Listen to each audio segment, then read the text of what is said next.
जीवन में सुख और पैसा कैसे पाएं? इसको हम अर्जुन और श्री कृष्ण की एक कहानी से समझेंगे। आज के इस वीडियो में हम आपको अर्जुन और श्री कृष्ण की एक कहानी बताने जा रहे हैं, जो कि एक ब्राह्मण की कहानी भी है। इस कहानी को पढ़ने के बाद आप यह बात समझ जाएंगे कि जीवन में सुख और पैसा कैसे पाते हैं। तो चलिए अब हम आपको कहानी बताते हैं।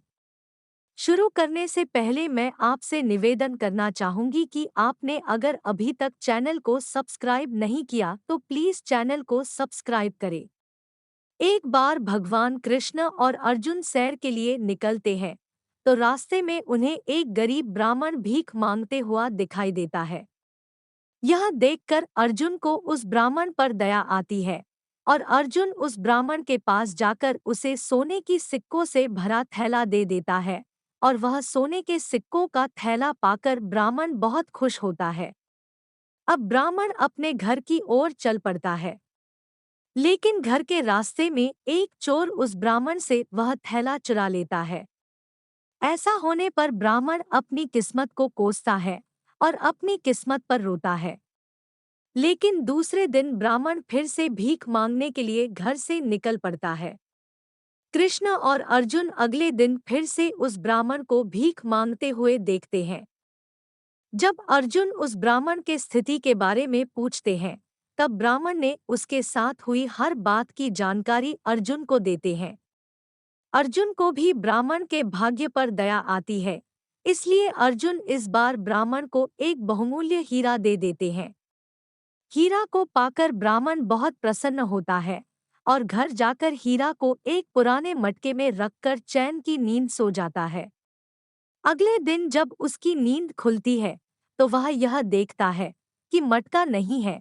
यह देखकर ब्राह्मण घबरा जाता है और तुरंत जाकर अपनी पत्नी से मटके के बारे में पूछता है।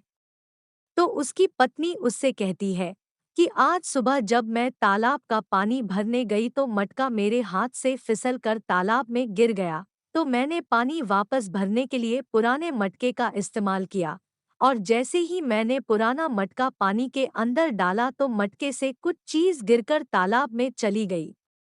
यह सुनकर ब्राह्मण फिर उदास हो गया और भिक्षा मांगने चला गया।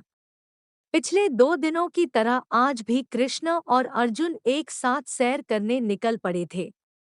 इस बार भी अर्जुन ने जाकर उस ब्राह्मण से पूछा कि अब क्या हुआ। तो ब्राह्मण ने सुबह की कहानी सुनाई। तब अर्जुन कृष्ण के पास गया और कहा, मुझे लगता है कि इस ब्राह्मण का भाग्य भीख मांगने के लिए लिखा गया है, इसलिए मैं अब इस ब्राह्मण पर अपना पैसा बर्बाद नहीं करना चाहता। यह सुनकर कृष्ण थोड़ा मुस्कुराए और ब्राह्मण के पास गए और उन्हें 2 पैसे दिए। यह देखकर अर्जुन ने सोचा और कृष्ण से पूछा, भगवान, जब मेरी दी हुई सोने के सिक्कों की थैली और कीमती हीरा इसके स्थिति में सुधार नहीं कर पा रहे हैं, तो यह ब्राह्मण आपके 2 पैसे का क्या करेगा? तब कृष्ण ने अर्जुन से कहा, आगे देखो क्या होता है।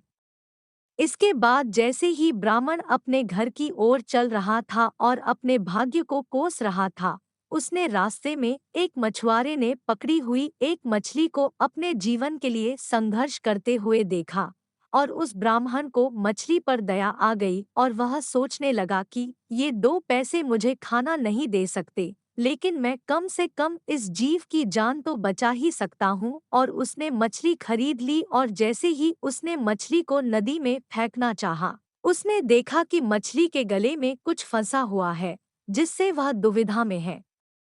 फिर उस ब्राह्मण ने उस चीज को मछली के गले से बाहर निकाला और देखा कि वह एक हीरा था जो कि उसके पत्नी ने खो दिया था। वह फिर से हीरा पाकर बहुत खुश हुआ और वह चिल्लाया कि देखो मुझे क्या मिला, देखो मुझे क्या मिला। और उसी समय यह आवाज एक चोर को सुनाई दी जिसने पहले सोने के सिक्कों से भरा थैला चुराया था। चोर ने ब्राह्मण को पहचान लिया और उसने सोचा कि शायद ब्राह्मण ने भी उसे पहचान लिया है, इसलिए वह चिल्लाया। अब उस चोर को डर था कि अगर यह ब्राह्मण मुझे राजा के पास ले गया तो मुझे दंड मिलेगा। उसने तुरंत ब्राह्मण से माफी मांगी और थैला वापस कर दिया। ब्राह्मण अपनी दोनों संपत्ति एक साथ वापस पाकर खुशी खुशी घर लौट आया। फिर अगले दिन उसने यह कहानी कृष्ण और अर्जुन को सुनाई और दोनों को धन्यवाद दिया। अर्जुन ने कृष्ण से पूछा, हे भगवंत, ऐसा कैसे हो गया कि मेरे सोने के सिक्के और कीमती हीरा भी इस ब्राह्मण का भाग्य नहीं बदल सके और आपके 2 पैसे ने इसका भाग्य बदल दिया।